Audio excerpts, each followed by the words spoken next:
Un placer tenerte acá, Gerardo. No, muchas gracias por la invitación, Carlos. Vamos a disfrutar de esta conversación con alguien sumamente experimentado, no solamente en cuestiones nacionales. Desde hace años, Gerardo representa al movimiento obrero argentino en la OIT, es decir, en Ginebra. O sea que desde esa plataforma mira el problema del trabajo, que es un problema central hoy, sobre todo en Occidente, y que está determinando tantos cambios políticos. Pero yo quiero empezar por un detalle. Quiero que mires esta foto. Ah. ¿Qué es eso? Es la lapicera que le regalé al presidente de la Nación, indicándole con mucho respeto la importancia que tiene el sistema presidencialista en Argentina y que él tenía que poner en evidencia con acciones y de alguna manera la lapicera lo que muestra es la necesidad de que firme yendo para adelante, para resolver los problemas estructurales de Argentina, para que logre una concertación política, para que el diálogo y la concordia sean parte de una matriz en esta etapa que tal cual como vos hiciste el análisis, que vivíamos la pandemia sanitaria, después la guerra, que tuvo su impacto y daños colaterales en toda la región y en el mundo, y el tema de la sequía, indudablemente es una cuestión insolayable que forma parte de los temas que nos inquieta como país. ¿Y qué hizo con la lapicera? ¿Qué fue de la vida de la lapicera? Bueno, no sé, a mi entender, con mucho respeto, es como que digo que no estuvo a la altura de las circunstancias, o por lo menos de lo que pensamos y necesitamos las trabajadoras y los trabajadores en la idea de generar una matriz de nuestra trilogía. Nosotros planteamos una trilogía que creo que coincidimos con todos los sectores.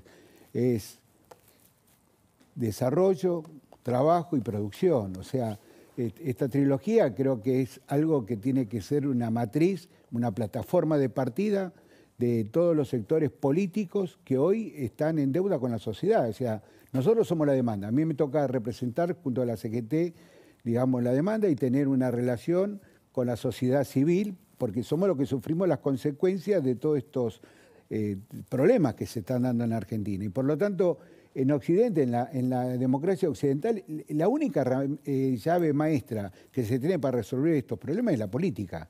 Y acá lo que encontramos es una insolvencia por parte de la política, no solamente el oficialismo, también cuestionamos la de la oposición, que juegan quizás con mezquindades, ¿no? El otro día estaba mirando un video de alguien que decía el tema es grave cuando en vez de ir codo a codo vamos a los codazos, ¿no? Y me pareció, digamos, una reflexión muy importante, y a mí me parece que para la sociedad civil, para las trabajadoras y los trabajadores, no observamos una política que marque una docencia o un camino que sea más trascendente. Ahora vamos ahí.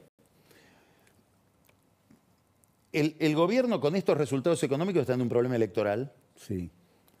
Y vos pertenecés a un grupo de dirigentes sindicales que ve una solución para el futuro y supongo que para el destino electoral del peronismo en Massa. Y uno dice, ¿y cómo Massa? Si Massa es el ministro de más de 100% de inflación, de esta corrida cambiaria, ¿cómo combinan las dos? ¿Por qué Massa y no otro? Bueno, mirá... ¿O cómo salvan ustedes estos problemas que tiene Massa?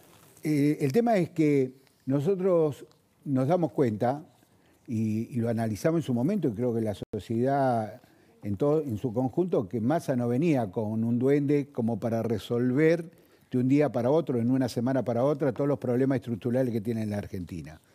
Pero entendíamos que asumía una responsabilidad política valiente de estar tranquilo como presidente de la Cámara de Diputados, mostrando su capacidad de gestión, de diálogo, como lo venía haciendo, a generar este salto dentro del Poder Ejecutivo Nacional y nada más y nada menos asumiendo el Ministerio de Economía. Pero también nos dimos cuenta que por suerte tomó esa decisión, porque si nos remitimos a esa semana, la situación estaba al borde, digamos, de una caída o por lo menos de un escandalete político de alto rango que no sabíamos cómo podía llegar a terminar. Y creo que lo de Massa, teniendo agenda internacional, teniendo un buen diálogo sin ser ríspido con los distintos sectores de la capacidad instalada, teniendo un diálogo con las fuerzas políticas, podía generar una trama, un proceso, por lo menos como para marcar un camino ciertamente sustentable, como para emprolijar el diálogo, por un lado, ante la impronta y la importancia que juega el Ministerio de Economía, mejorar la calidad administrativa y de transparencia del Ministerio de Economía. En una charla que yo tuve con él, le dije, mirá, lo importante acá, más allá de los resultados que son difíciles de lograr, es que el Ministerio de Economía se transforme en el Ministerio de la Confianza. Porque si hay algo que gira permanentemente en cada proceso político, más allá de la administración política que conduzca el país, es que el Ministerio de Economía no es el Ministerio de la Confianza. Nos dicen una cosa, o sea, nos dicen que van a jugar con la rayada y juegan con la lisa. Por lo tanto, me parecía que eso era un dato fundamental, importante, por lo menos para recrear la confianza, la seguridad jurídica, el impacto que juega el Ministerio de Economía. ¿Y hoy cómo ves todo eso? Porque hoy estamos casi en la misma situación que cuando Massa entró. Digamos, todo el mundo está esperando a ver cómo se resuelve Estamos peor, porque yo en un análisis digo, hace 6 meses estábamos mejor que lo que estamos ahora. ¿Y entonces? ¿No? Entonces, el tema es cómo encontramos, ya sea a través de Sergio Massa o de los exponentes que podamos tener dentro del peronismo, una valentía, porque la verdad que no es fácil asumir la candidatura después de toda esta situación que muy bien vos analizaste y creo que el tema es cómo encontramos un camino de alguien que nos dé la oportunidad en serio de trazar una sintonía diferente a la que estábamos teniendo. No es tan fácil de encontrar eso, vos decís. No es tan fácil, porque existe un narcisismo, un fanatismo, me parece, planteado en que se cree que un partido político, ¿no es cierto?, en la soledad, seamos nosotros el de la oposición, en la soledad tenga capacidad para resolver los graves problemas que tiene Argentina.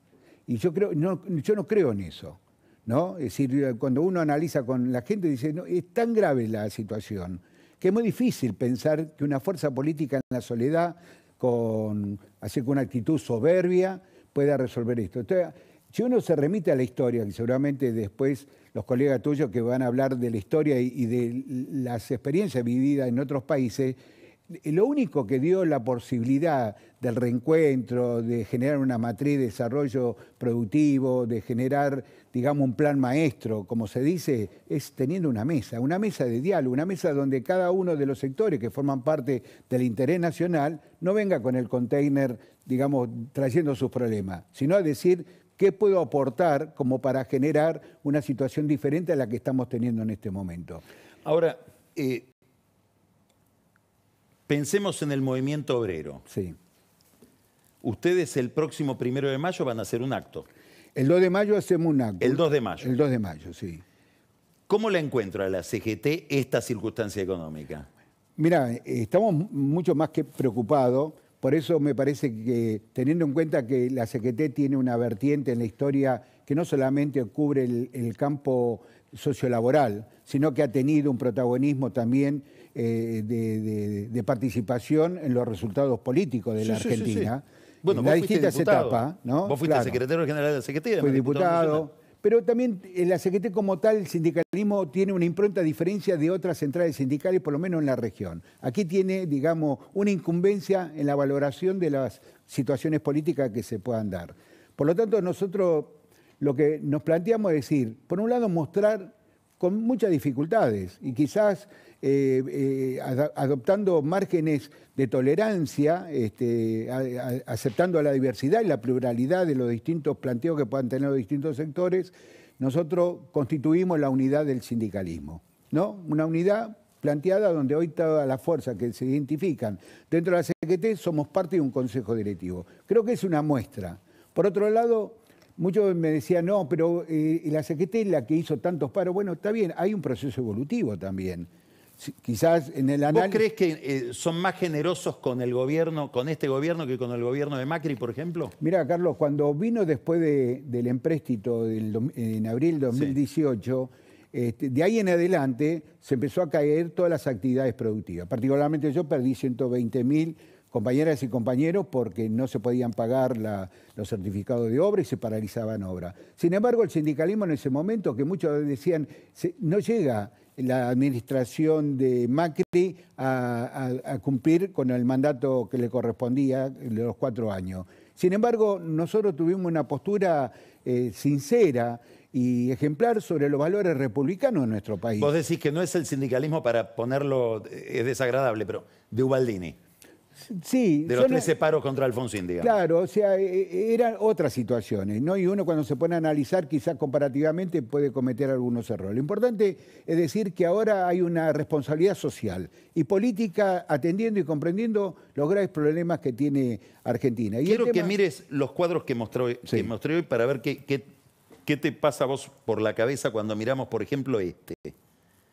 Es un dato de la realidad. Esto no forma parte, digamos, de una pantalla. No te sorprende. No me sorprende. La mayoría de los trabajadores formales nos cuesta mucho llegar a la canasta básica alimentaria. Esta es una cuestión. Otra cuestión es que prácticamente el 66% de los niños, niñas, están expuestos a vivir en la pobreza.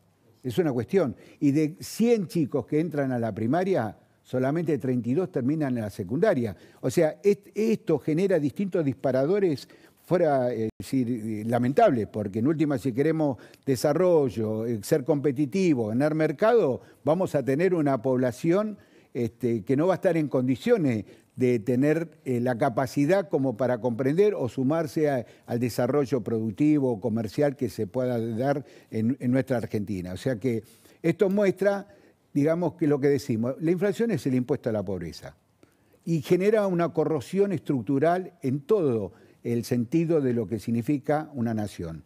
Entonces, sabemos que para bajar los índices de inflación es necesario, digamos, provocar una exigencia que sea universal, ¿no? Me parece que... Ahora, supongamos que te nombro a vos, mágicamente te pongo en la presidencia, el 10 de diciembre. Sí. Con esto que acabas de decir, que va a haber exigencias para bajar la inflación. Sí. Y le tenés que hablar, porque para mí este es el núcleo del problema, a una sociedad que está harta de sufrir. Sí. Que aparece en todas las encuestas. Que no tiene perspectiva ni futuro. Sí. Sin futuro, sin nadie que le entusiasme. Sí. Esto que vos decías del peronismo inclusive, bueno, no encontramos a nadie. Sí. Que nos entusiasme en serio, nadie. ¿Qué le decís a esa gente? Si vos estuvieras frente, como estás habitualmente, a trabajadores, por ejemplo, de la construcción. Mira, hay una cuestión fundamental. Quizás nosotros como dirigentes sindicales también tenemos una función de empleador. Sí, claro. Sí. Y administramos como... Es un sindicato, pero tiene un componente estructural, económico, financiero. Una organización. O sea, sí. ¿no? Una organización. Y mi preocupación como secretario general Boca o presidente de la Obra Social es mirar todos los días la cuenta corriente, por decirlo. Sí. Yo no puedo gastar más de lo que me entra. Y cuando veo que no me están dando del Estado los recursos necesarios que corresponde al sistema de obra social, empiezo a revisar. Dicen que los sindicalistas como empleadores son los más bravos. Tratamos de cuidar, ¿no? La responsabilidad, porque eso recrea la confianza. Porque indudablemente cuando uno muchas veces hace asamblea diciendo, bueno, compañeras, compañeros, mire, tenemos que ajustarnos a una situación porque naturalmente tenemos que cuidar la estructura, por lo menos para seguir manteniendo el sistema tanto de obra social como sindical. Y creo que esa es una conducta, me parece, seria y responsable que tiene que haber en todo, como sucede en la familia, ¿no? De repente vos te encontrás en un barrio una familia que gasta más de lo que le ingresa y el otro que se ajusta o que tiene un criterio más ordenado, diciéndole a los chicos, no, mirá, no podemos ir a tal lado, tal otro, porque tenemos que cuidar, ¿no?, estos detalles que forman parte de lo central para sobrevivir. Y naturalmente, bueno, eso también, o sea, el que no cuida esos detalles...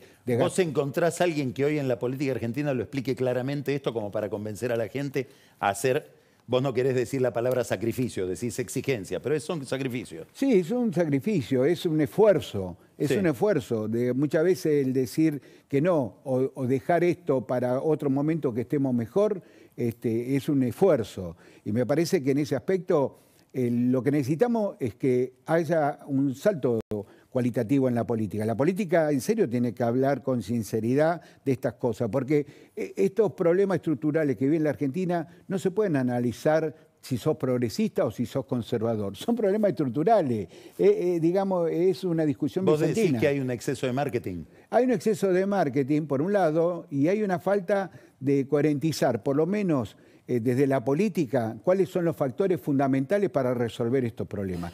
Siendo, reitero, no hay ninguna fuerza política, ni siquiera a la que yo pertenezco, que esté en condiciones, en la soledad, resolver estructuralmente estos problemas. También le digo al próximo gobierno que venga, no van a asumir con un duende donde se pueda resolver el problema de la pobreza, de la indigencia, de la cantidad de familias que viven del subsidio. Bueno, es un problema, digamos, grave, que va a llevar tiempo. Mucha gente mira el método que tienen ustedes en la construcción como una forma de ir pasando gente de la informalidad a la formalidad. ¿Eso vos lo podrías universalizar o vale solo para esa actividad? Mira, yo no sé si habría que aclarar un poquito a qué nos referimos. Sí. Bueno, nosotros tenemos un sistema de cese laboral por la característica propia que tiene la actividad. Que es estacional. Que es estacional por la característica. Yo creo que podrá haber actividades, pero cada una tendrá que adecuarse o analizar este tema, digamos, teniendo en cuenta las condiciones que se dan en esas actividades. Pero yo lo que te digo, avanzo un paso más. Sí. Yo creo, y esto lo saqué de una charla que tuve en una universidad privada, convocada por Eduardo Leve Gellati, un economista reconocido. En la Ditela. En la Ditela, sí. Yo no quería decirlo para no pasar aviso publicitario, pero bueno, en la Ditela. Y estaban los principales... Agradece el Camila Perochena, que es ¿sí? Ditela. Bueno, y estaban los CEOs o los dueños de las principales empresas, de Santander, de Infobae, de Pharmacity, 20 empresarios de primera línea. Entonces, la idea de Eduardo era mostrar la famosa mochila austríaca. Antes que empezó a mostrar cuáles eran las bondades, cómo se ponía en práctica, yo le dije, mirá que ya a nivel internacional o a nivel de lo que sucede en Europa, la están mirando con cierta... Por limitaciones. Sí. ¿A qué le llamas mochila austríaca? La mochila era algo parecido como el que tenemos nosotros, el sistema de construcción. Correcto. Pero que crean un fondo. Sí, pero no estaba obteniendo los resultados que ellos pensaban. ¿No? Yo te digo, no me dejaron hablar a mí, al unísono, todos los empresarios, donde está Sergio Kaumann también, dice, que el Estado no se meta. Cada vez que se mete el Estado hay problemas. O sea, ¿vos crees que el discurso de los candidatos de vamos a hacer una reforma laboral? Es viejo. Es un cliché ¿Por qué? en desuso, porque las cosas pasan por mejorar la capacidad de injerencia que puede tener la discusión entre las partes, entre el trabajador y el empresario y el trabajador, teniendo una incumbencia en la negociación colectiva como para modernizar los procesos sobre la base de la necesidad y la exigencia. Vos lo que me estás actividad. diciendo, en otras palabras, que a lo mejor no lo podés decir así, es... La reforma laboral ya la estamos haciendo sector por sector desde hace muchos años. Ponele si es reforma, yo te digo, ninguna de las actividades, ¿no? Tienen los convenios del año 75. O sea, es una locura decir eso, porque es una falta de respeto, porque la realidad es hablar con el sector, digamos, de la capacidad instalada, si alguno se queja porque no tengan una viabilidad y una dinámica de negociación para actualizar el desarrollo del trabajo con las exigencias que da, qué sé yo, la tecnología, la digitalización. Ahora te hago la última pregunta, que tenemos medio minuto, sí, pero no quiero dejar de hacértela. Nos vamos a otro tema, nada que ver. Sí. Milei. Sí. ¿Qué significa para Gerardo Martínez? Bueno, Milei es un fenómeno que se da no solamente en Argentina, a mi entender, por lo que vi en otras partes del mundo, es una reacción que se está presentando en la sociedad contra la falta de oportunidades y de propuestas y de mejores resultados que está dando la democracia. O sea, la democracia, cuando surgió después de todos antecedentes del pasado, ¿no es cierto?, que fueron nefastos, la democracia era una herramienta fundamental que te da la posibilidad de la movilidad social, ¿no?, y de ser protagonista en un desarrollo donde te daban perspectiva. Hoy eso está medio en telejuicio. Me parece que hay un debate a nivel internacional con respecto a esto. Claro. Cómo este mundo globalizado me parece que tiene que tener una nueva arquitectura financiera. tenemos que hablar de un nuevo contrato social. Yo soy uno de los que habla a nivel mundial y a nivel de acá, de la región y en Argentina. Animémonos a discutir un nuevo contrato social. Miremos si las 8 horas forman parte de un término válido en lo que era la polinómica de lo que fue el contrato social cuando se firmó en aquella época. Hay que pensarlo. No lo digo en la soledad, lo digo pensarlo significa con todas las partes que hacen a la importancia de tener una perspectiva como para saber, esto lo digo yo siempre, tener la posibilidad en el país, en el proceso de globalización, por lo menos ser un transatlántico de última generación para salir a navegar en el mar de las globalizaciones. Los argentinos, ¿estamos dispuestos a hacerlo? ¿Hacerlo? Sí. ¿Cuántos tenemos así gente unicornios, como se llama ahora, ¿no? O sea que tenemos una masa crítica fuerte como para, en serio, de inteligencia, capacidad, destreza, y tenemos que salir a navegar. Yo creo que no podemos estar aislados. Creo que tenemos que, en serio, resolver estos problemas que tienen que ver con el costado oscuro de lo que sucede en la macroeconomía y que nos afecta y nos genera un desencanto y una falta de perspectiva. Y una vez encontrando ese camino, modificada la arquitectura financiera, eso con un impacto de lo que debe jugar el Fondo Monetario Internacional también en consecuencia, como un instrumento fundamental de las finanzas mundiales, y a partir de ahí Argentina hacer lo que hizo el Pacto Portugal II. El Pacto Portugal II se pusieron todos de acuerdo, las fuerzas progresistas, generaron durante 2 años una exposición con cierto esfuerzo en todo sentido, hubo conflictos, se acordaban los conflictos, hasta dónde llegan los conflictos, y hoy Portugal es otro Portugal. Hay que ir a estudiar Portugal, entonces. Gerardo, fantástico, muchas gracias. No, al contrario, gracias por la invitación. Siempre interesantísimo, gracias. Muy bien. Vamos a un corte.